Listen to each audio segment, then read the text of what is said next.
अपने केमिस्ट्री 9 के बोर्ड के साथ जो हमने इनिशिएटिव लिया था, अब हम पहुंच चुके थे chapter number 1 fundamentals of chemistry में। Next our topic that was ion. हमने दरमियान में स्किप कर दिया था आयोनिक और मालिक्यूलर कंपाउंड से रिलेटेड जो फार्मूलाज थे, केमिकल फार्मूला का टॉपिक स्किप था। रिलेटिव एटॉमिक मास के बाद हम आ चुके हैं आयन पर। आयन का कुछ एक वीडियो से प्रीवियस वाली वीडियो में आ चुकी है, और नेक्स्ट वाली हमारे पास आ रही है जो मज़ीद आयन के बारे में डिस्कशन करेंगे इसमें भी हम। इसलिए इसको डिटेल से पढ़ना बहुत ही ज़रूरी है, क्योंकि यहाँ पे हमारे पास जो एग्ज़ाम्पल्स हैं आयन की, तो मेमोराइज़ करना या उसको समझे बगैर वहीं से रटना, दैट इज़ रोट लर्निंग, कोई फ़ायदा नहीं होता। ये कॉन्सेप्ट्स हमें चौथे चैप्टर में बहुत ही फ़ायदेमंद होने वाले हैं। इसी तरह हमारे पास आने वाले 7th और 8th चैप्टर में भी इनकी काफ़ी इस्तेमालात हैं। 3rd चैप्टर में भी काफ़ी अच्छा रहेगा इसके बारे में चीज़ें। तो ये हम कौन सा कर रहे थे, पेज नंबर 14 है जो केमिकल स्पीशीज़ आयन टॉपिक, वहीं से हम स्टार्ट करेंगे। तो पहले हम जैसा कि जानते हैं मालिक्यूल आयन, इनका किससे ताल्लुक़ होता है? एटम से। पिछली स्लाइड से, पिछली वाली वीडियो से ये ली गई है बातें, ताकि हम अपने इससे रिलेट करके आगे चलें। एटम क्या होता है? Smallest particle of every matter. Atom का स्ट्रक्चर हम जानते हैं, प्रोटॉन और न्यूट्रॉन सेंटर में, न्यूक्लियस में, इलेक्ट्रॉन साइड पे, शेल्स में होते हैं। फिर हम ये भी जानते हैं कि एटम जो है वो अपना बिज़नेस किन टर्म्स में करते हैं? एटम्स अपना बिज़नेस इन इलेक्ट्रॉन्स की टर्म्स में करते हैं। यानी हम लोगों की तरह मनी नहीं, बल्कि एटम की जो भी लेन देन का कारोबार का जो यूनिट है दैट इज़ इलेक्ट्रॉन। अब वो इलेक्ट्रॉन कहाँ से यूटिलाइज़ करते हैं? वो इलेक्ट्रॉन यूटिलाइज़ करते हैं अपने वैलेंस शेल से। अब वो क्यों यूटिलाइज़ करते हैं? वो अपने इलेक्ट्रॉन को यूटिलाइज़ करके वैलेंस शेल से। वैलेंस शेल क्या है जी? आउटर मोस्ट शेल, सबसे बाहर का शेल।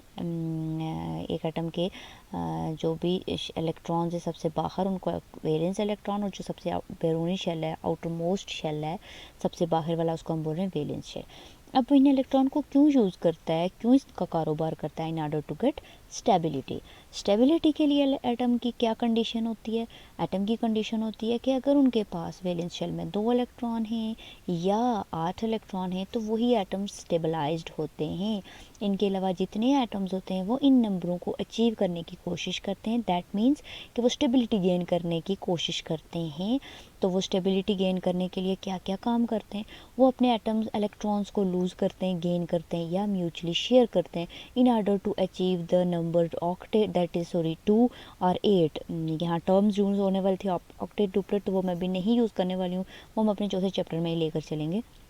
तो अभी हमारे लिए इतना ही इनफ है कि valence shell, outermost shell में अगर 2 इलेक्ट्रॉन हैं और उस एटम के पास हैं ही बहुत कम इलेक्ट्रॉन, तो वो स्टेबिलिटी गेन करने के लिए इस नंबर को अचीव करेगा। और जिसके पास 2 से ज़्यादा इलेक्ट्रॉन है लेकिन वैलेंस शेल में 5 से ऊपर का नंबर है, लेकिन वैलेंस शेल में उसके पास सिर्फ 8 नहीं है, तो वो 8 को अचीव करने की कोशिश करने के लिए या लूज़ करेगा या गेन करेगा या म्यूचुअली शेयर करेगा।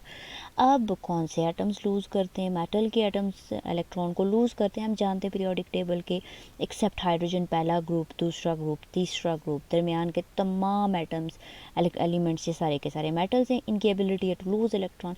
अच्छा, ये इलेक्ट्रॉन लूज़ करते हैं, तो जैसे हम मानी गेन और लूज़ करते हैं, लेने वाला भी कोई होता है, देने वाला भी। तो इनको जो लेने वाला ही नहीं है इनके इलेक्ट्रॉन को, वो कहलाते हैं नॉन मेटल्स। तो नॉन मेटल्स गेन करते हैं। लूजिंग और गेनिंग जब एक एटम कर लेता है तो वो बन जाते हैं जी आयंस। अब उनको एटम नहीं बोलते हैं, आयंस बोलते हैं।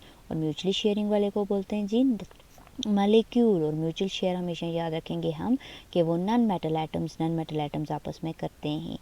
तो मेटल और नॉन मेटल जब दोनों मिल जाएं तो वो क्या बनाते हैं? एक आयन बनाना, दोनों एक आयन की फॉर्म में होते हैं, फिर वो मिलके आयोनिक कंपाउंड बनाएंगे। उसका भी हम आगे देख लेंगे, पहले भी करके आए। अब हम इसी आयन को लेकर चलते हैं कि ये जो हमारा आयन होता है, अब इसकी proper definition chapter page number 14 से कर भी लेते हैं। तो आयन क्या चीज़ है? आयन है जी एटम और group of atom having positive और नेगेटिव चार्ज। मतलब क्या हुआ कि एक ही एटम या ग्रुप ऑफ एटम भी हो सकते हैं जिनके ऊपर चार्ज हो, या तो इधर पॉजिटिव चार्ज हो या नेगेटिव चार्ज। तो आपको पता है चार्जेस, फिजिक्स पढ़ने वाले स्टूडेंट्स भी जानते हैं चार्जेस तो दो ही तरह के बेसिकली, एक होता है पॉजिटिव और एक होता है नेगेटिव। तो कोई भी ऐसी चीज़, कोई भी ऐसी स्पीशीज जिसके ऊपर क्या आ जाता है जी, जिसके ऊपर नेगेटिव या पॉजिटिव चार्ज आ जाता है, तो यानी उसको हम कह सकते हैं चार्ज स्पीशी, उसको हम कह रहे हैं आयन। यहाँ हम कह रहे हैं कि एक एटम हो सकता है या ग्रुप ऑफ एटम जिस पे पॉजिटिव और नेगेटिव चार्ज है। अब आयन को जो है ना आगे क्लासिफाई किया जाता है, दो मेन इसकी टाइप्स आ जाती हैं। एक होती है केटाइन और एक होती है anion. Some students are even pronouncing it wrong, like cation और एनियन, कुछ अजीब सा प्रोनाउंस भी कर रहे होते हैं, प्रोनाउंसिएशन को भी ठीक कर लिया करें। केटाइन, CAT, कैट से निकला है केटाइन, एंड एनाइन। तो कैटाइन को अगर हम जस्ट के आयन को निकाल दें, क्योंकि आगे आयन, आयन का मतलब है कि आयन चार्ज स्पीशी। अब कैट हमें क्या बताता है, तो अगर जस्ट टर्म कैट रखते हैं तो स्टूडेंट्स कैट, एक कैट प्यारी सी होती है ना, मोनोकैट बिल्ली, तो इसका मतलब है कि ये वाला जो भी होगा इस पर क्या चार्ज होगा, पॉजिटिव होगा। और एनाइन को एनालो कर देते हैं एक term, that is onion. Onion जैसे ही काटते हैं ना प्याज तो आंखों में आंसू आने लगते हैं, मतलब समथिंग नेगेटिव, तो इसीलिए ऑनियन को जैसे ही माइंड में आए ना याद रख लिया करें नेगेटिव। तो आगे एनाइन बोलते हैं जी नेगेटिव और केटाइन बोलते हैं पॉजिटिव। अब क्या पॉजिटिव नेगेटिव, इनकी प्रॉपर डेफिनेशन हम देखते हैं कि जब भी कोई एक एटम है, न्यूट्रल एटम है, जिसने अभी ना लूज़ किया हुआ है ना गेन किया, और हम जानते हैं कि एक एटम इलेक्ट्रिकली न्यूट्रल होता है, जब वो क्या कर देता है, न्यूट्रल एटम स्टेबिलिटी गेन करने के लिए अपने इलेक्ट्रॉन्स को लूज़ कर देता है, तो वो क्या बन जाता है, वो बन जाता है जी पॉजिटिवली चार्ज। अपॉन लूजिंग वो बन जाता है पॉजिटिवली चार्ज। अब उसको अब हम एटम नहीं टर्म बोलेंगे, अब उसके लिए हम बोलते हैं केटाइन। तो ये केटम ही होता है जो लूजिंग ऑफ इलेक्ट्रॉन के बाद पॉजिटिव होता है, तो केटाइन कहलाता है। एनाइन क्या है जी, एन एटम गेन्स इलेक्ट्रॉन। अब यहाँ पे वो इलेक्ट्रॉन को गेन कर रहा है, कौन गेन कर रहा है, एक न्यूट्रल एटम, एक एटम जिसने अभी, जिसके पास इक्वल प्रोटॉन और इलेक्ट्रॉन थे, जब वो गेन कर देता है एक्स्ट्रा इलेक्ट्रॉन तो उस पर आ जाता है negative charge and becomes negatively charge. और इस आयन को, अब ये एटम नहीं बनेगा, अभी आयन बन गया और इसको बोल रहे हैं हम जी एनाइन। बुक की डेफिनेशन में कुछ ऐसे आता है कि एन एटम और group of atom having positive और नेगेटिव चार्जेस का लिए तो हम कर चुके हैं, और इसके लिए भी आता है कि इन एटम और group of atom when lose one और more electron positively ion, positive ions are form that are called cation. और एनाइन की हम यही करेंगे कि व्हेन वन और more electrons are added to an isolated neutral atom anions are form. तो बात एक ही हो गई कि एक आइसोलेटेड न्यूट्रल एटम जब लूज़ कर देता है, एक या एक से ज़्यादा भी लूज़ कर सकता है, तो उस पर पॉजिटिवली चार्ज आ जाता है, उसको बोल रहे हैं केटाइन। और जब एक आइसोलेटेड न्यूट्रल एटम गेन कर लेता है, मीन टू से ये क्या कर लेता है, गेन करना मीन इसके अंदर ऐड कर दिए जाते हैं इलेक्ट्रॉन, तो ये बन जाता है नेगेटिवली चार्ज एनाइन। इसको समझने के लिए हम सबसे पहले अपने एटम की स्ट्रक्चर को ड्रा करते हैं, हम देखते हैं कि उस पर पॉजिटिव चार्ज क्यों आता है, रीज़न क्या है। ठीक है, तो हमने कहा जी हमारे पास एक कोई एटम का सबसे पहले न्यूक्लियस ड्रा किया, न्यूक्लियस में हमारे पास 3 प्रोटॉन्स हैं, कैसे पता चले, 3 पॉजिटिव चार्ज और 3 न्यूट्रॉन हो गए। पहला शेल हम ड्रा करेंगे, पहली सर्कुलर ऑर्बिट, और पहले सर्कुलर ऑर्बिट में हम, अब हमारे पास 3 प्रोटॉन है तो इलेक्ट्रॉन्स भी कितने होने चाहिए, इलेक्ट्रॉन्स भी 3 होने चाहिए। पहला शेल हमने ड्रा किया सर्कल, इसमें 2 इलेक्ट्रॉन हमने ड्रा कर दिए। और ये एक कॉन्सेप्ट याद रखिएगा कि पहले शेल में हमेशा ये सिर्फ 2 ही इलेक्ट्रॉन को अकोमोडेट कर सकता है। अब इसके पास 3 है तो हम इसमें तीसरा नहीं ड्रा करेंगे, क्योंकि पहले शेल की क्या रूल है कि पहले शेल, पहले सर्कुलर पाथ, पहले ऑर्बिट में सिर्फ 2 इलेक्ट्रॉन आ सकते हैं, 2 हो गए। तीसरे के लिए हम फिर अनदर शेल ड्रा करेंगे, और हमारा कितने इलेक्ट्रॉन बच गए, एक वो हम यहाँ ड्रा कर चुके हैं। सो इस तरह से हमारे पास 3 प्रोटॉन 3 इलेक्ट्रॉन, ये एक न्यूट्रल एटम है। न्यूट्रल मीन हर एक प्रोटॉन के साथ एक इलेक्ट्रॉन है, और आपको पता है कि +3 न्यूक्लियस पे चार्ज है यानी न्यूक्लियर चार्ज है, और -3 बाहर चार्ज है, और ये दोनों मिलके हमारा बनाते हैं जी एक एटम का चार्ज। तो पॉजिटिव और नेगेटिव दोनों के इफेक्ट कैंसिल होकर हमारे पास एटम पे आ जाता है न्यूट्रल यानी 0 चार्ज। तो ये हमारे पास क्या, एक आइसोलेटेड न्यूट्रल एटम हो गया। ठीक हो गया। अब ये क्या करेगा, इसकी क्या स्टेबिलिटी की कंडीशन कंप्लीट है।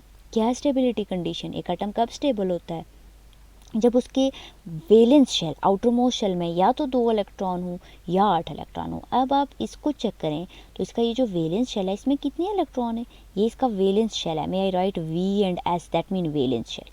अब इसके वैलेंस शेल में सिर्फ 1 इलेक्ट्रॉन है। अब कंडीशन है या तो इसने 2 लेने या 8 लेने, तो 2 तो सिर्फ पहले शेल के लिए कंडीशन है कि पहले शेल में हो सकते हैं। अगर एक एटम के पास एक से ज़्यादा शेल हैं तो उसके लिए फिर उसकी अब 8 की कंडीशन आ जानी है। तो पहले आउटर मोस्ट शेल में इसके लिए 8 को लेना आसान काम है, 7 लेना या एक ही को दे के अपने इनर शेल को आउटर मोस्ट कहला दिया जाए। तो ये क्या करेगा, ये भी कुछ ऐसा ही काम करेगा। ये न्यूट्रल एटम था, इसका हम देख लें। सबसे पहले न्यूक्लियस ड्रॉ कर दिया, 3 ही प्रोटॉन्स हैं। फिर हमने पहला शेल ड्रॉ कर दिया। पहले शेल में मज़ीद कितने इलेक्ट्रॉन आ सकते हैं, पहले शेल में मज़ीद आ सकते हैं जी 2 ही इलेक्ट्रॉन आ सकते हैं। तो हम इसके 2 इलेक्ट्रॉन्स ड्रा कर देते हैं। इसके 2 इलेक्ट्रॉन्स हमारे पास 1 और 2 आ गए। अब दूसरा बिल्कुल एज इट इज़, दूसरे शेल में इसका 1 इलेक्ट्रॉन है। तो क्या होना चाहिए इसके पास वैलेंस शेल में जी, या पहला है तो ठीक, लेकिन बाहर है तो 8 होने चाहिए। तो इसके लिए 8 को लेना तो आसान काम नहीं है, लिहाजा ये अपने इस इलेक्ट्रॉन को देगा तो इसका शेल भी रिमूव हो गया। शेल रिमूव हो गया तो अब इसका वैलेंस शेल क्या बन गया, यही इसका वैलेंस शेल सबसे बाहर वाला शेल बन गया। अब इसके पास कितने इलेक्ट्रॉन है, 2। ये तो हो गया जी स्टेबल। लेकिन अब हम इसके अंदर प्रोटॉन और इलेक्ट्रॉन को अगर काउंट करें, यानी इस पूरे एटम का चार्ज निकालें, तो चार्ज का फार्मूला बार बार बताया जाता है, जितना न्यूक्लियस का चार्ज और प्लस आउटर मोस्ट चार्ज। तो न्यूक्लियस पे चार्ज कितना है, न्यूक्लियर चार्ज पे तो कोई भी चेंजिंग नहीं आई, क्योंकि न्यूक्लियर के प्रोटॉन तो वैसे के वैसे ही रहे, 3 थे 3 ही रहे। लेकिन बाहर अब इलेक्ट्रॉन कितने हो गए हैं जी, इलेक्ट्रॉन हो गए 2। हम लिख लेते हैं उनको, क्योंकि न्यूक्लियर चार्ज प्लस इलेक्ट्रॉन का चार्ज, तो इलेक्ट्रॉन के पास -1 2, यानी माइनस साइन साथ आएगा इनका, -1 2 होगा ना, माइनस माइनस प्लस -2। अब इसको सिंप्लीफाई करें तो ये हो जाएगा +3 और प्लस माइनस माइनस मल्टीप्लाई करके 2 और 3 में से 1 निकालेंगे तो 2 आ जाएगा। बड़ी यहाँ पे हमारे पास नंबर 3 है, इसके साथ साइन प्लस है। तो अब हमारे पास पूरे एटम पे चार्ज क्या आ गया, +1। अब ये न्यूट्रल नहीं रहा, इस पे क्या चार्ज आ गया, +1। इसको हम यूँ स्क्वायर ब्रैकेट लगा देते हैं और बाहर लिख लेते हैं। तो ये हमारे पास अब क्या बन गया, इसके लिए हम टर्म एटम नहीं यूज़ कर रहे, अब हम टर्म क्या यूज़ कर रहे हैं, अब हम टर्म यूज़ कर रहे हैं इसके लिए आयन। अब ये कौन सा आयन बना है, इस पर क्या साइन है, इस पे क्या चार्ज है, इस पे पॉजिटिव चार्ज है, दैट्स वाई इसको हम क्या कहते हैं, केटाइन। अब वो जो इलेक्ट्रॉन निकल गया है, तो हमने ये जो एरो डाला है ना, एरो डाला है कि इसने रिमूव कर दिया है, अपना इलेक्ट्रॉन लूज़ कर दिया है, तो वो एरो के बाद हम शो कर देंगे प्लस के बाद 1 इलेक्ट्रॉन। तो यूँ ये तो वाली डायग्राम बुक में नहीं है, ये आपकी अंडरस्टैंडिंग के लिए ड्रा कर दी गई। अब हम इसको इस बुक वाली उससे स्ट्रक्चर से अंडरस्टैंड करते हैं। पहले तो जनरल रिएक्शन देख लेते हैं कि अगर हमारे पास कोई एटम है जी ए पे क्या चार्ज है, ए पे कोई भी चार्ज नहीं है, न्यूट्रल होता है यहाँ पे सपोज। तो ये क्या करता है, ये अपना इलेक्ट्रॉन लूज़ करता है। हम एक एरो डालेंगे, एरो के बाद हम कहते हैं कि अपना इलेक्ट्रॉन लूज़ कर चुका। हम यहाँ पे +1 यानी एरो के बाद बताते हैं कि इसने एक इलेक्ट्रॉन लूज़ कर दिया है। अब इसने लूज़ कर दिया है तो ये क्या बन गया है, न्यूट्रल से ये बन गया है चार्ज। और कौन सा चार्ज आ जाता है, प्लस। जैसे आपने यहाँ पे देखा, यहाँ पे डिपेंड करता है जितने इलेक्ट्रॉन उसने लूज़ किए हैं, तो इस पर प्लस चार्ज आ गया। एक लूज़ किया होगा तो +1, 2 किए होंगे तो +2, 3 करेगा तो +3, और यहाँ पे नंबर बढ़ता जाएगा। तो ये वाला हमारा क्या बन गया, अब न्यूट्रल एटम हमारा एक आयन बन गया। और कौन सा आयन, केटाइन बन गया है। ठीक हो गया। अब हम चलते हैं अपने कौन सी इसकी बुक की तरह की उस इक्वेशन की तरफ, कि अब इसको हम कैसे शो कर सकते हैं।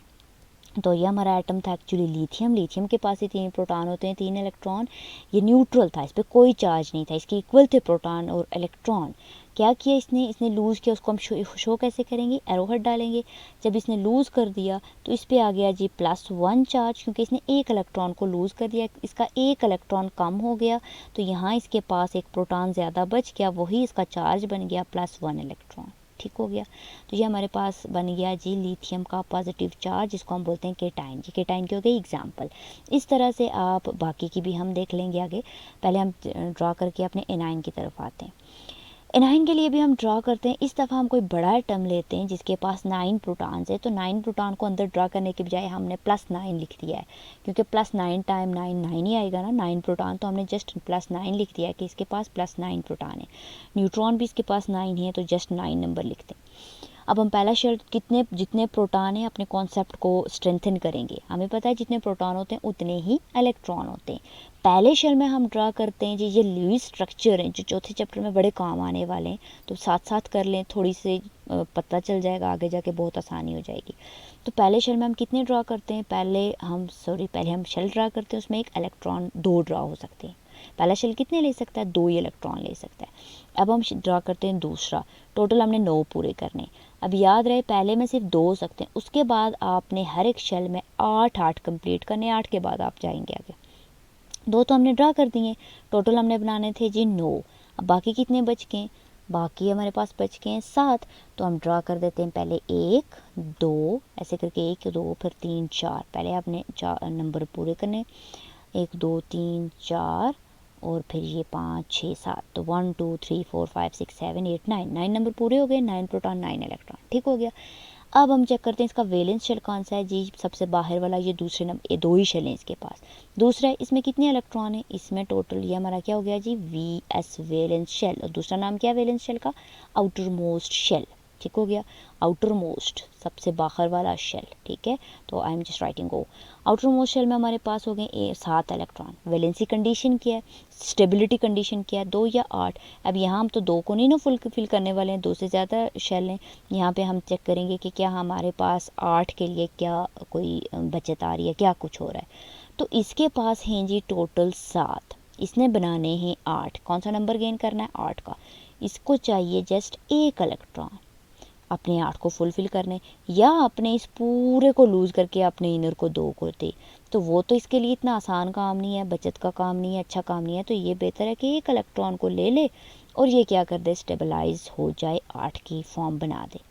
तो ये क्या करेगा, 1 इलेक्ट्रॉन को गेन करेगा। उसको हमने फिर इस एरो से पहले शो करना है, यानी कोई इलेक्ट्रॉन यहाँ पे आया, इसने गेन किया, और एरो के बाद हम ये इलेक्ट्रॉन अब ऐड अप हो रहा है इसमें, तो इसलिए हमने जिस साइड पे एटम को ड्रा किया उसी के साथ हमने प्लस 1 इलेक्ट्रॉन था तो +1 इलेक्ट्रॉन लिख दिया। अब हम ड्रा करेंगे फिर से इसका स्ट्रक्चर, +9 इलेक्ट्रॉन थे, पहले में 2 ही थे, दूसरे में 7 ही थे। ऐसे ड्रा किया करें, पहले 4 इलेक्ट्रॉन, फिर हर एक के साथ पेयरिंग, 5 6 7, ठीक हो गया। अब इसको चाहिए यहाँ पे एक और, तो वो इलेक्ट्रॉन कौन सा, ये तो यही एटम है ना, ये इसी को हम दोबारा रिएक्शन में बता रहे हैं। लेकिन वो इलेक्ट्रॉन कहाँ से मिलेगा, कहीं हवा से तो नहीं मिलता चुप ना, किसी एटम ने लूज़ किया। तो आपने पहले देखा कि जो अगर इसने लूज़ किया हुआ है तो यही इलेक्ट्रॉन हमारा वो गेन करेगा। तो गेन करने के बाद अब हमारे पास क्या कंडीशन आ गई, मीन टू से कि क्या अभी भी ये एटम है या इस पर कोई चार्ज आ गया है। तो चार्ज का क्या फार्मूला हम करते आ रहे हैं, चार्ज के लिए हम करते आ रहे हैं कि टोटल चार्ज निकालने का रिपीट होना, बार बार रिपीट होने से तो वो होता है, लिहाजा बेहतर है कि हम डायरेक्टली कर दें। Total charge equal to charge on nucleus plus charge outside the nucleus, nucleus के बाहर का चार्ज। न्यूक्लियस पे क्या चार्ज है, जितने प्रोटॉन उतना ही न्यूक्लियर चार्ज, न्यूक्लियस पे चार्ज +9 का हो गया। प्लस मीन दोनों को सम अप करते होते हैं टोटल इलेक्ट्रॉन के चार्ज के लिए, तो इलेक्ट्रॉन पे हमेशा माइनस चार्ज, जितने प्रोटॉन उतने ही इलेक्ट्रॉन होते हैं। लेकिन यहाँ इसने एक और गेन कर दिया, तो पहले थे जी 2 7 9 और एक और आ गया, तो ये बन गए अब 10। 10 के साथ माइनस लिखेंगे क्योंकि इलेक्ट्रॉन्स पे माइनस चार्ज है, प्लस माइनस माइनस हो गया। अब हमारे पास टर्म बन गई +9 एंड -10। तो क्या आंसर आएगा, प्लस इंटू माइनस माइनस, क्योंकि इसके पीछे प्लस है, प्लस इंटू माइनस माइनस ही करेंगे और लिखेंगे भी -1। क्यों, क्योंकि 10 के साथ माइनस है। तो यूँ आप देखेंगे कि 9 प्रोटॉन के लिए 9 इलेक्ट्रॉन हैं, लेकिन 1 इलेक्ट्रॉन एक्स्ट्रा बच गया, इस पे -1 चार्ज जो कि हमारा चार्ज बन गया। इसको हम कैसे शो करेंगे, अगेन हम एक स्क्वायर ब्रैकेट ड्रा करेंगे और उसके ऊपर इस चार्ज को यानी -1 को। अब ये एटम नहीं रहा, अब इस पर कोई चार्ज आ गया, लिहाजा अब ये क्या बन गया, ये A9 नेगेटिवली चार्ज हो गया, A9 शो कर देते हैं। 9 नंबर होता है जी फ्लोरीन का। फ्लोरीन एक न्यूट्रल एटम है, अभी इसने ना कुछ लूज़ किया हुआ है ना गेन किया हुआ है। ये गेन कर लेगा 1 इलेक्ट्रॉन, जो अब हमने इस साइड पे शो करना है एरो से पहले। फिर हम एरो हेड ड्रा करेंगे और हम ड्रा कर देंगे फ्लोरीन। अब फ्लोरीन न्यूट्रल नहीं रहा, इसने 1 इलेक्ट्रॉन ले लिया, तो लेने की वजह से इस पर एक -1 चार्ज, एक लिया है तो -1 ये चार्ज आ गया, तो ये हो गया जी फ्लोराइड आयन। अच्छा याद रहे, ये लिथियम था तो लिथियम आयन ही रहा, लेकिन फ्लोरीन एटम ने जब गेन किया तो व्हाट आई सेड ये फ्लोरीन नहीं रहा, ये फ्लोराइड बन गया है। तो जब भी कोई एटम इलेक्ट्रॉन को गेन करता है ना, यानी एनाइन जो होते हैं ना, उनके नाम उनके एटम जैसे ही नहीं रहते, उनके एलिमेंट जैसे ही नहीं रहते, बल्कि उनके आखिर पे आ जाता है IDE, फ्लोराइड। अगर मैं यहाँ एग्जांपल दूँ क्लोरीन की, अगर क्लोरीन एटम, क्लोरीन भी इसी ग्रुप से होता है, उसको भी एक ही इलेक्ट्रॉन की ज़रूरत है, तो क्लोरीन भी अगर एक गेन करेगा ना, तो अब ये क्लोरीन, आई रोट यहाँ पे जस्ट 0, मतलब क्लोरीन पे कोई चार्ज नहीं है, न्यूट्रल क्लोरीन। तो जब ये गेन कर लेगा, बिल्कुल इसी की तरह उसके आउटर मोस्ट में भी बिल्कुल आखिरी वाली शेल का यही केस रहेगा, ज़्यादा इलेक्ट्रॉन अंदर होंगे। तो यहाँ पे भी -1 मैंने लिखा नहीं है, 1 लिखा नहीं करते हैं, तो जस्ट 1 या प्लस का मीन है, इस पर +1 चार्ज है, और -1 का मीन है, इस पर -1 चार्ज है। तो इस पर क्लोरीन पे भी एक चार्ज आ जाएगा, तो इलेक्ट्रॉन इसने इस साइड पे गेन किया, ऐड किया, इसलिए हम एरो से पहले बता रहे हैं। अब ये था क्लोरीन, लेकिन ये क्या बन गया, एज आई टोल्ड कि एनाइन जो होते हैं ना, जो गेन कर लेते हैं इलेक्ट्रॉन, उनके नेम चेंज हो जाते हैं। उनके नेम क्या चेंज हो जाते हैं, आखिर पर क्लोरीन एन कट के क्या बन जाएगा, IDE एंड पे आ जाएगा, तो ये बन जाएगा क्लोराइड। डन हो गया। अब हम इसी की आगे एक और की तरफ चलते हैं, that is sodium and fluorine. ठीक हो गया। सोडियम में पहले पे हैं जी दोस्त, तो ये दोनों के दोनों इधर पेयरिंग का हुई हुई है, ये एटलीस्ट एक इधर होना चाहिए था पूरे का पूरा। हमने इनको अलग अलग, यहाँ पीछे भी आई मी टेल यू, यहाँ पे भी मैंने, अब इफ़ यू सी, तो हमने इलेक्ट्रॉन को एक कलर जस्ट चेंज अप कर दिए। ये जो लिथियम के थे, इनको लाइट पिंक के साथ किया, और इनको डार्क रेड के साथ। रीज़न इज़ नॉट कि इनके इलेक्ट्रॉन डिफरेंट होते हैं, इलेक्ट्रॉन सेम होते हैं। ये काम जस्ट इसलिए किया है कि हम पता कर सकें, हम अपनी इसको क्लियर कर सकें कि कौन सा इलेक्ट्रॉन गेन हुआ है, इसलिए जस्ट क्लियर शो किया है इसको। बाज़ औक़ात बुक्स में जो है ना, एक एटम के इलेक्ट्रॉन को डॉट से और एक को क्रॉस से शो किया जा रहा होता है, और उसकी भी रीज़न जस्ट ये होती है कि हम जो है ना सिर्फ डिफ्रेंशिएट कर सकें कि ये कौन से एटम का लूज या गेन हुआ है, वरना इलेक्ट्रॉन डिफरेंट नहीं होते हैं। ये सिर्फ हम अपनी आसानी के लिए ऐसा कर रहे हैं। तो यहाँ पे हमारे पास सोडियम के इलेक्ट्रॉन को ब्लू कलर से, फ्लोरीन के एटम को रेड कलर से शो कर रहे हैं। तो कुल सोडियम के पास पहले शेल में 2 ही हैं, दूसरे में इसके पास 8 हैं, और तीसरे में 1 है। ठीक हो गया। तो वैलेंस शेल इसका ये आखिरी है, इसका 1 इलेक्ट्रॉन है। फ्लोरीन के पास कुछ ऐसी, जो हम अभी पास देख के आ चुके हैं, इसके आखिरी शेल में कितने होते हैं, 7 होते हैं। इसके वैलेंस शेल में 7 है। तो ये जो है ना, सोडियम पहले ग्रुप के एलिमेंट एक्सेप्ट हाइड्रोजन सब मेटल्स हैं, और मेटल की एबिलिटी लूज़ है, तो ये क्या करेगा, एक ही को लूज़ कर देगा, क्योंकि इसके लिए 7 को गेन करना आसान नहीं है, और इसके लिए 7 को लूज़ करना अच्छी बात नहीं, ये एक ही को गेन करेगा।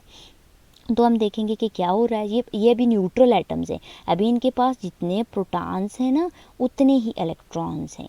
तो आप देखेंगे उसके पास टोटल +9 प्रोटॉन है, इसके पास प्लस क्लोरीन के पास 11 है, तो 11 ही इलेक्ट्रॉन, जितने प्रोटॉन उतने इलेक्ट्रॉन, एटम क्या, न्यूट्रल। अब जी क्या केस हो गया, हम देखेंगे इसको, sorry I skip the slide. तो यहाँ पे अब हम देखेंगे कि क्या केस होगा। यहाँ पे हमारे पास हो जाएगा अब सोडियम ने अपने इलेक्ट्रॉन्स, ये देखेंगे आप, सोडियम अपने इलेक्ट्रॉन क्या कर रहा है, सोडियम अपने इलेक्ट्रॉन्स को कर रहा है जी लूज़, और उसके इनर बच जाएंगे कितने, उसके इनर बच जाएंगे, ये देखिए वो इलेक्ट्रॉन लूज़, तो लूज़ करने वाला इलेक्ट्रॉन दूसरा गेन कर देता है। और यहाँ आप देख रहे हैं क्या हो रहा है, सोडियम ने किया अपना इलेक्ट्रॉन लूज़, और वो जैसे ही उसने लूज़ किया, साथ में था फ्लोरीन एटम, उसने वो गेन कर दिया। सोडियम पे आ गया प्लस चार्ज, फ्लोरीन पे आ गया माइनस चार्ज। तो ये एक्चुअली +1 है, एक इलेक्ट्रॉन लूज़ हुआ, +1, क्योंकि एक प्रोटॉन एक्स्ट्रा बच गया, और यहाँ पे भी एक इलेक्ट्रॉन एक्स्ट्रा आ गया, तो -1। अब ये जो दोनों एटम्स आयन बन जाते हैं ना, ये ऐसे ही नहीं घूम रहे होते। प्लस और माइनस, आपको पता है कि जैसे मैग्नेट के अपोजिट साइड्स अट्रैक्ट करते हैं और एक जैसे साइड रेपल करते हैं, तो आयन भी जो अपोजिट आयन्स होते हैं ना, वो एक दूसरे को अट्रैक्ट करते हैं। ये फ़ौरन से आयन आपस में एक दूसरे को अट्रैक्ट करके एक दूसरे के साथ अटैच हो जाएंगे, और इनकी अटैचमेंट कुछ हम यूँ रिप्रेजेंट कर सकते हैं कि यहाँ पे अगर मैं डॉट और वो जैसे ड्रॉ करते होते हैं, तो ये मेरे पास जी सोडियम का था और Na था, इस पर प्लस चार्ज था, और यहाँ पे दूसरा जो है फ्लोरीन एकदम इसके साथ अट्रैक्ट होकर एकदम एक स्ट्रॉन्ग से इन दोनों के दरमियान में जो है ना एक बॉन्डिंग सी हो गई है। तो ये दोनों भी डिफरेंट एटम्स आपस में यूनाइट कर गए हैं, लेकिन एक ने लूज़ किया, एक ने गेन किया। तो हम इसको ऐसे जस्ट अगर मैं सर्कल से ड्रॉ जैसे हम एटम को शो करते होते हैं, तो इसमें भी हमें एक के लिए छोटा एक को बड़ा करके दिखा सकते हैं और हम कह सकते हैं कि ये भी कोई एक कंपाउंड है, इसमें भी कोई डिफरेंट एटम्स यानी आयोनिक फॉर्म में मिले हुए हैं। लेकिन यहाँ पे ये जो सोडियम और फ्लोरीन वापस सोडियम और फ्लोराइड के आयन आपस में मिल जाएंगे तो एक कंपाउंड बन जाएगा जिसे हम बोलेंगे sodium fluoride. As I told you के नेम चेंज कर जाता है और यही आयोनिक कंपाउंड बनाते हैं। ठीक हो गया। ऐसा नहीं होता कि आयन अब फ्रीली एग्जिस्ट कर रहे होंगे, इधर उधर चल रहे होंगे, जहाँ कहीं उनको नेगेटिव जिसने लूज़ किया हुआ और गेन किया हुआ वो ही आपस में एक स्ट्रॉन्गली अटैच हो जाएंगे। तो यहाँ पे डिफरेंट एटम्स, डिफरेंट एलिमेंट के एटम्स लूज गेन करने के बाद अटैच हो गया आयोनिक फॉर्म में, तो ये भी एक कंपाउंड बन गया डिफरेंट चीज़ों का, जिसको हम बोलेंगे जी आयोनिक कंपाउंड। ठीक है। अब हमने ना एग्जांपल करनी है आयंस की कि हमें पीरियोडिक टेबल से कैसे पता चल सकता है कि कौन से केटाइंस हैं, कौन से एनाइंस हैं। बुक में तो जस्ट एग्जांपल्स लिखी हुई हैं, हम चूँकि पीरियोडिक टेबल लर्न कर चुके हैं तो हमारे लिए बड़ा आसान काम है कि हम बता सकें। और हम ये भी जानते हैं कि वैलेंस शेल से हमें वैलेंस शेल के इलेक्ट्रॉन हमें पहले ग्रुप नंबर बता रहा होता है, जो भी ग्रुप है, और ग्रुप भी हम बड़े अच्छे से याद कर चुके हैं, नहीं भी याद कर चुके हैं डिस्क्रिप्शन बॉक्स में जाके पीरियोडिक टेबल को ज़रूर देख लीजिएगा, मैं फिर लिंक डाल दूँगी। तो यहाँ हमारे पास ग्रुप नंबर 1 है। कितने वैलेंस इलेक्ट्रॉन होते हैं जी? एक ही होता है, छोड़ के हाइड्रोजन। हाइड्रोजन कुछ केसेस में बनाता है जब वो अपने ही मेटल के साथ करता है रिएक्शन, वरना ये एक नॉन मेटल है और नॉन मेटल की एबिलिटी आप देख चुके हैं, गेन करता है। और ये ज़्यादातर क्या कर रहा होता है? गेन कर रहा होता है। तो इसके पास दोनों प्रॉपर्टीज़, जब यहाँ से कोई इसके साथ अटैच होगा ना तो ये लूज़ करेगा। क्यों? क्योंकि यहाँ से जब कोई अटैच होगा ना तो उस वक्त गेन करेगा, लेकिन जब यहाँ इनके साथ जाएगा तो ये क्या कर रहा होता है? यहाँ पे ये जाके म्यूचुअली शेयर कर रहा होता है। तो यहाँ पे हम देखते हैं कि हाइड्रोजन के पास भी एक ही है और पहले ग्रुप सबके पास एक है, तो वो एक एक लूज़ करके उनके पास +1 चार्ज आ जाता है। तो यहाँ से जो भी आप एटम को उठाओ ना तो आप बता सकते हो कि पहले ग्रुप के एलिमेंट जो है ना वो कौन से तरह के केटाइन देते हैं, वो +1 वाले केटाइन देते हैं। यानी ये सब लूज़ करते हैं एक, तो इन पे +1 एक ही इलेक्ट्रॉन होता है, ये अपना एक इलेक्ट्रॉन लूज़ करते हैं, तो एक लूज़ करने से उन पे +1 ही चार्ज आता है। तो यानी ये मोनोपॉजिटिव हम कह सकते हैं, इन पे +1 चार्ज होता है। कोई भी एटम उठाएं, सोडियम का एटम एक लूज़ करेगा तो सोडियम +1 दे देगा, सोडियम आयन। पोटेशियम एक लूज़ करेगा, potassium ion. Rubidium ion, caesium ion. दूसरे ग्रुप की तरफ चलते हैं तो ये सारे के सारे हमें क्या दे रहे होते हैं? ये सारे के सारे हमें एक, इनके पास 2 ही वैलेंस इलेक्ट्रॉन है, ये दोनों दे देते हैं। तो जब 2 दे देते हैं इन पे +2 चार्ज आ जाता है। तो कोई भी एटम आपसे उठा के पूछा जाए कि ये किस तरह के आयन बनाएगा, तो आपको ये भी पता होना चाहिए कि ग्रुप नंबर 2 है तो इसके पास 2 ही वैलेंस है, ये लूज़ करेगा। अब 2 ही लूज़ करेगा तो इस पर +2 चार्ज आ जाएगा। इक्वेशन की फॉर्म में अगर हम लिखें तो कैसे लिखेंगे? Let me right for you for magnesium है। अब हमें इसका ग्रुप का पता है, ग्रुप 2 है, इसके वैलेंस इलेक्ट्रॉन भी 2 हैं, तो इसका मतलब ये दोनों के दोनों लूज़ कर जाएगा। तो लूजिंग को हम शो करते हैं, फ़ौरन एरोहेड डाल देते हैं Mg+2। क्यों? क्योंकि इसने दोनों लूज़ कर दिए। कहाँ लूज़ किया वो हम यहाँ इक्वेशन के बाद दिखा देते हैं।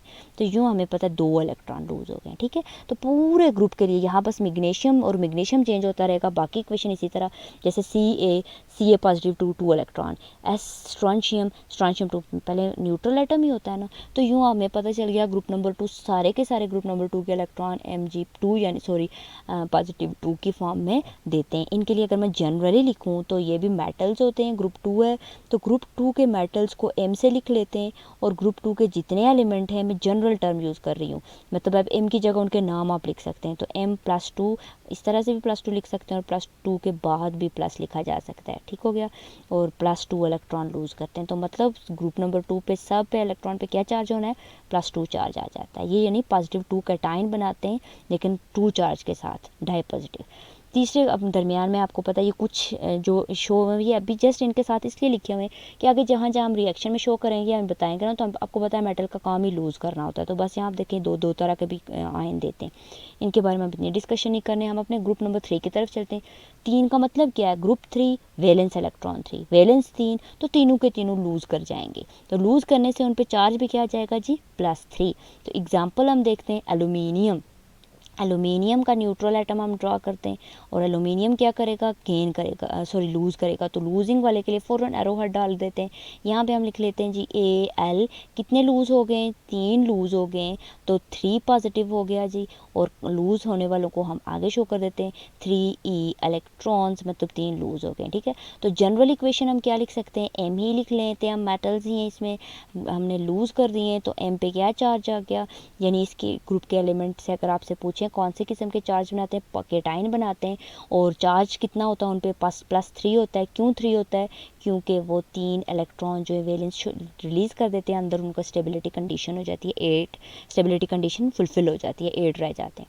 ग्रुप 4 वाले जो है ना म्यूचुअली शेयर करते हैं, इसको हम डिस्कस नहीं करने जा रहे हैं। ग्रुप 5 की तरफ आते हैं। ग्रुप 5 हमारे पास, तो ग्रुप 5 है, तो valence electron, outer most electron भी क्या हो गए, 5 हो गए। अब 5 हैं तो 8 नंबर पूरा करना है। क्या करेंगे, ये 5 दे तो नहीं देंगे, ये 3 लेंगे, तो 3 जो लेंगे इनका 3 इलेक्ट्रॉन एक्स्ट्रा हो जाएंगे, तो वही 3 इनका माइनस चार्ज बन जाएगा। तो इसका मतलब हुआ अब ये नॉन मेटल है, तो इसके लिए हम शो करते हैं जी, किससे, नॉन मेटल को यूजुअली एक्स से शो कर रहे होते हैं, लेकिन इनको जो है ना हम जस्ट नाइट्रोजन का ही लिख लेते हैं, नाइट्रोजन। अब ये गेन कर रहा है, तो गेन को हम प्लस इधर ही लिख लेंगे। कितने चाहिए नाइट्रोजन को, न्यूट्रल नाइट्रोजन को 3 चाहिए इलेक्ट्रॉन अपने आउटर मोस्ट में, कितने फुलफिल करने के लिए, 8, तो ये हो जाएगा n-3 या 3-, ठीक है। इस दफ़ा इलेक्ट्रॉन हमने इधर लिख लिए, क्यों, क्योंकि इसने गेन कर दिए हैं। अब ये न्यूट्रल एटम नहीं रहा, ये नाइट्रोजन आयन। अब नाइट्रोजन आयन को यहाँ पॉजिटिव तो वैसे ही का था, मैग्नीशियम सिर्फ लफ्ज़ आगे आयन आ जाता था, लेकिन जब आपको पता होना चाहिए, जब ये गेन कर देता है तो नाइट्रोजन नहीं रहा, अब ये बन गया नाइट्राइड। कैसे लिखेंगे, NITRIDE, नाइट्राइड, IDE हो जाएगा, ठीक हो गया। तो फॉस्फाइड इसी तरह से, ठीक हो गया। तो ये आपके इतने 5वें ग्रुप के एटम्स कौन सी तरह के आयन बनाएंगे, ये नेगेटिव आयन बनाएंगे, यानी एनायन बनाएंगे विद चार्ज -3।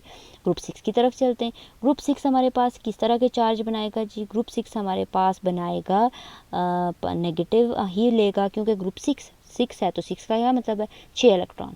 अब इसको 8 पूरे करने, तो कितने चाहिए, 2 इलेक्ट्रॉन चाहिए, तो 2 के लिए क्या करेगा, गेन, यानी ऐड अप होंगे, तो इस पर फिर चार्ज क्या आ जाएगा, -2।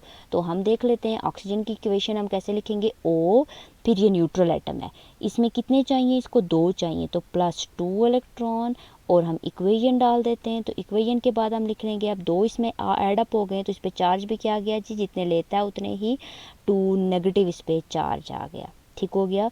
और अगले ग्रुप की तरफ चलते हैं, तो ये हमारे पास आता है जिसको हम क्या बोल रहे होते हैं, हेलोजेंस। तो इसके पास है हमारे 7 इलेक्ट्रॉन्स होते हैं, ग्रुप 7 है तो 7 ही इलेक्ट्रॉन होते हैं। 8 फुलफिल करने के लिए 1 गेन करता है, तो पूरे ग्रुप के एलिमेंट्स पे क्या चार्ज आता है, -1। तो इस ग्रुप को हम जनरली रिप्रेजेंट करते हैं एक्स के साथ, ठीक हो गया। यानी एक्स का मतलब है एक्स की जगह आप कोई भी इसके अंदर से एलिमेंट को उठा दें। तो ये क्या करेगा, ये न्यूट्रल था, 1 इलेक्ट्रॉन को, इसको 1 चाहिए, 1 को गेन करेगा, तो इस पर यूनी नेगेटिव चार्ज आ जाएगा। यूनी नेगेटिव मतलब 1, यूनी 1 को बोलते हैं। तो x का x -1 नहीं लिख रहे हैं, आई मे राइट फॉर यू इस साइड पे बस कुछ भी नहीं होगा, ये इलेक्ट्रॉन गेन हो गया। अब इस x को आप रिप्लेस करते जाएं, फ्लोरीन, क्लोरीन, ब्रोमीन, जो भी होगा, यहाँ पे फ्लोरीन, ये एज इट इज़ नीचे, ये एज इट इज़ नीचे, और आगे यहाँ पे F-1। अब क्या बन जाएगा, हम क्या डिस्कस करके आए, -1 जस्ट माइनस लिखा होता है, 1 को नहीं लिखा करते। तो हमने क्या कहा कि जब एनाइन बनाएगा इसका नेम चेंज हो जाएगा। यहाँ पे हमने डिस्कस किया था ऑक्सीजन ऑक्साइड, सल्फर सल्फाइड, तो फ्लोरीन क्या बन गया, फ्लोराइड, क्लोरीन क्या बन गया, chloride, bromine bromide, iodine iodide. तो इसका मतलब ग्रुप 7 के जितने एलिमेंट्स हैं वो किस तरह के चार्ज देंगे, वो हमें -1 चार्ज देंगे अपॉन गेनिंग 1 इलेक्ट्रॉन। ग्रुप 6 के -2 नेगेटिव, बाई नेगेटिव हम कह सकते हैं, तो डाई नेगेटिव, ये 2 इलेक्ट्रॉन गेन करेंगे, तो इन पे 2 नेगेटिव चार्ज आ जाना है, और इस तरह से हो गया। अब ग्रुप 8 हम पहले ही जानते हैं कि पहला एलिमेंट है, इसके पास 2 ही इलेक्ट्रॉन होते हैं ना, तो पहले शेल में 2 ही हो सकते हैं, ये स्टेबल हो गया, इसको कोई लेने देने की ज़रूरत नहीं है। ग्रुप 2 है, इसके बाकी सब के पास आउटर मास में 8 होते हैं, तो 8 हैं तो उनको तो लेने देने की ज़रूरत नहीं है, इसलिए ग्रुप 8 पे क्या चार्ज होता है, 0। तो मैंने आपको ये सारे चार्जेस दिखा रखे हैं, पहले पे +1, पहले ग्रुप के जितने एलिमेंट हो गए, दूसरे पे +2, तीसरे पे +3, -3 एंड सो ऑन। अब चलते हैं एक एक्टिविटी की तरफ। जिसके बाद हमें पता चल जाए कि वेदर वी आर डन और नॉट। यहाँ पे कुछ आयन के नाम दिए गए, we have to write their full name.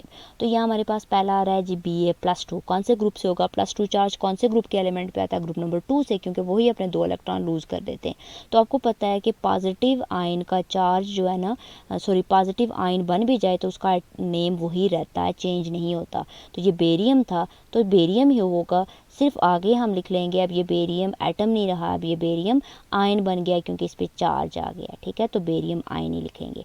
दूसरा है +3, क्या बता रहा है हमें? +3 बता रहा है कि ग्रुप नंबर 3 का था, इसने तीनों इलेक्ट्रॉन लूज कर दिए, लेकिन हुआ ये क्या है, केटाइन है या एनाइन है? पॉजिटिव चार्ज है, केटाइन ही है। केटाइन के नेम चेंज नहीं होते हैं, एज इट इज़ आ जाएगा एल्यूमिनियम, और साथ में हम लिख लेंगे आयन। तो aluminium ion as it is हो गया, ठीक हो गया। अब अगला हमारे पास आ रहा है नेक्स्ट। बेटर ये होता है कि वीडियो को पॉज करके इसको अंडरस्टैंड खुद फिल कर दें, फिर वीडियो को चेक करें वेदर यू हैव डन और नॉट। तो ये किसका है जी? ये है पोटेशियम का, और पोटेशियम के नेम भी एज इट इज़ आ जाएगा POT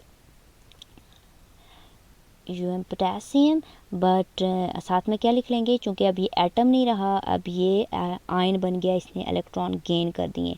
तो 1 नहीं लिखा करते, इसलिए इसने एक अलग, क्योंकि ये ग्रुप नंबर 1 से था। अब ये -3 क्या बता रहा है? इसने 3 इलेक्ट्रॉन को गेन किया हुआ है। गेनिंग वाले इलेक्ट्रॉन के नेम आपको पता ही अब एनाइन है। तो -3 कौन से ग्रुप की एबिलिटी है जी? ग्रुप नंबर 5 की एबिलिटी है, उनके पास 5 होते हैं, वो 3 लेते हैं। तो इसका नाम क्या बन गया? इसने 3 ले लिए, तो अब इसका नाइट्रोजन नहीं रहा बल्कि नाइट्राइड IDE आखिर पर आ गया, ठीक है क्या। ऑक्सीजन था, इसने 2 गेन कर दिए, ग्रुप नंबर 6 का है, आपको पता है एनाइन है, नेगेटिव चार्ज है, तो इसका नेम क्या हो गया? ऑक्साइड। आगे आ रहा है जी फ्लोरीन। फ्लोरीन ने गेन कर रखा है, इसने भी एक ही गेन किया हुआ है, बट एक गेन किया हुआ ग्रुप 7 से, आपको पता है 7 वाले एक ही गेन करते हैं। तो नाम क्या हो जाएगा इसका? FLUORIDE,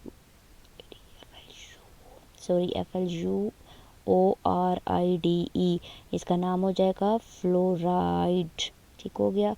इसके बाद हमारे पास आ जाता है P-3, ये नाइट्रोजन की फैमिली से ही है। फास्फोरस, इस पे भी -3 है, उस पे भी, तो इसका नाम फास्फोरस था, तब फास्फाइड क्या नाम हो जाता है? अब इसका फास्फोरस नहीं रहा बल्कि फास्फाइड। आपको पता है नेगेटिव आयन का नेम चेंज हो जाता है, एंड पे आ जाता है suffix that is IDE। Sulphur था, ऑक्सीजन फैमिली से ही था, इसने भी 2। तो देखें अब जो भी आ रहे हैं ना उसी तरह के नीचे आ रहे हैं। तो हमने कहा किसी भी एलिमेंट को उठाएंगे वो इतने ही गेन करेगा, तो अब उसका नाम भी सल्फ़र नहीं रहा बल्कि इसने 2 गेन किए हुए हैं, एक सल्फ़र आयन बना हुआ है। तो इसके आगे हम जस्ट लिख लेते हैं सल्फाइड, साथ आयन लिख लें, नो मैटर, सल्फाइड भी शो कर रहा है कि ये कोई आयन है, ठीक है। पॉजिटिव के लिए आयन को लिखना बड़ा ज़रूरी होता है क्योंकि खाली नाम और वो सेम हो जाता है। क्लोरीन 7वें ग्रुप के क्या एलिमेंट होते हैं? उनको एक ही चाहिए होता है, और एक गेन करने के बाद वो बन जाते हैं हेलोजन से हेलाइड, तो क्लोरीन से क्लोराइड, ठीक हो गया। अब शायद आपको काफ़ी हद तक समझ आ चुकी होगी कि सोडियम क्लोराइड क्यों टर्म यूज़ की जाती है, सोडियम क्लोरीन क्यों नहीं बोलते जब वो कंपाउंड होता है। अब हम चलते हैं कि बात की हमने कि जो आयन होता है ना वो मोनो, हमने कहा कि एक एटम लूज़ करता है या गेन, या ग्रुप ऑफ एटम भी लूज़ गेन करते हैं। तो यहाँ हम देखते हैं कुछ ग्रुप ऑफ एटम पे भी चार्जेस हैं, जैसे कि जिनको हम बोलते हैं पॉली एटॉमिक आयन, ठीक है। ये याद रखने भी बड़े ज़रूरी हैं, और ये थोड़ी सी अमाउंट में ही आई हैव रिटन, और इनको याद रखना इसलिए ज़रूरी है कि कहीं हम फार्मूला बनाएंगे तो वहाँ पे इसका चार्ज हमें पता हो। इस तरह ग्रुप नंबर 7 में जब हम ऑक्सीडेशन रिडक्शन पढ़ेंगे तो उसमें भी इनका यूटिलाइज़ काफ़ी होगा, इनके चार्ज का काफ़ी यूज़ होने वाला है। तो ये इसी तरह हम याद कर लेंगे, ये ग्रुप ऑफ एटम्स हैं जिन पे चार्ज है, इसलिए इनको पॉलीएटॉमिक आयन बोल रहे हैं। ये भी आयन, इन पे चार्ज ही है लेकिन एक से ज़्यादा ग्रुप ऑफ एटम पर मुश्तमिल है, तो इन्होंने लूज़ भी करते हैं गेन भी, तो इसको पॉलीएटॉमिक आयन बोलते हैं। पहला हमारे पास हाइड्रो ऑक्साइड, इस पे चार्ज होता है -1, लिखते कैसे? OH -1। दूसरा हमारे पास आ रहा है सल्फेट, सल्फेट पे होता है -2 चार्ज, तो लिखते कैसे? सल्फेट का फार्मूला SO4 और -2 ऊपर लिख देते हैं। तो सल्फेट का फार्मूला का SO4 चार्ज क्या है? -2 ऊपर लिखा हुआ है। फॉस्फेट, फॉस्फेट पे -3 चार्ज होता है, PO4 लिखते हैं और -3 ऊपर लिख देते हैं। कार्बोनेट, कार्बोनेट पे CO3 -2 होता है और -2 ऊपर लिख देते हैं। हाइड्रोजन कार्बोनेट H एक पीछे आ जाता है तो -2 से अब कार्बोनेट नहीं रहा, हाइड्रोजन कार्बोनेट, तो इसका फार्मूला बन जाए HCO3 -1। तो 1 को लिखा नहीं जाता, just I am right for you अगर मुश्किल हो रही है तो। इसके बाद आ जाता है हमारे पास नाइट्रेट, नाइट्रेट का NO3 -1 और फिर अमोनियम, अमोनियम एक आयन है, खाली अमोनिया नहीं, अमोनियम NH4+1। तो ये पॉलीएटॉमिक आयन भी याद होने चाहिए, क्योंकि अगर हम आगे कंपाउंड पढ़ेंगे तो इनकी फॉर्मेशन बड़ी मज़े की हो जाती है। जैसे अगर हम गए सोडियम हाइड्रोक्साइड, तो अब हमें पता है कि सोडियम पे क्या चार्ज होता है, सोडियम पे होता है +1 और हाइड्रोक्साइड हमें फार्मूला आना चाहिए AOH -1। तो इन दोनों का सोडियम हाइड्रोक्साइड कंपाउंड का फार्मूला हम फ़ौरन बता सकते हैं NaOH, दोनों पे +1 है -1 है, तो ये हो गया फार्मूला सोडियम हाइड्रोक्साइड। इसी तरह अगर कहा जाए कैल्शियम हाइड्रोक्साइड का फार्मूला, तो हम पहले उनके चार्ज लिख लेते हैं। जैसे Ca कैल्शियम दूसरे ग्रुप से है, +2 चार्ज होता है इस पर, और हाइड्रोक्साइड हमने यहाँ से याद कर दिया, OH इसका फार्मूला होता है और -1 चार्ज है। ठीक है, तो कैसे लिखेंगे इस कंपाउंड का नेम, ये यहाँ से इधर शिफ्ट हो जाते हैं, यानी जो नेगेटिव है वो पॉजिटिव की तरफ आ जाता है, पॉजिटिव नेगेटिव के नंबर बन जाता है, पॉजिटिव नेगेटिव छोड़ देते हैं। तो यानी इसका मतलब है हर एक कार्बन 2 इलेक्ट्रॉन इसको चाहिए थे ना, लूज़ करेगा तो वो इसके लिए 2 हाइड्रोक्साइड के ग्रुप चाहिए। तो इन शॉर्ट हम इस तरह से लिख देते हैं Ca और 1 इधर आ गया, 1 हम नहीं लिख रहे हैं। तो अगली चीज़ क्या आ गई है हमारे पास, OH, इनको मिला के लिख लिया। अब OH 2 एटम पर मुश्तमिल था तो इसमें ब्रैकेट में लिख लिया, इसका 2 उधर शिफ्ट हो गया, तो ये बन गया कैल्शियम हाइड्रोक्साइड का फार्मूला CaOH होल्ट वाइज। तो इस तरह फार्मूला बनाने के लिए ये बेसिक्स होती हैं, ग्रेड 8th में होती हैं। I will make another general lectures एक बना दूंगी जनरल कंसेप्ट का, जहाँ पे हम ये चीज़ें सीख लेंगे ताकि हमें 9th और 10th की केमिस्ट्री आसान रहे। तो इसके लिए हमें ये पॉलीएटॉमिक आयन भी याद करने ज़रूरी हो गए। ठीक हो गया, thank you so very much and अल्लाह हाफ़िज़।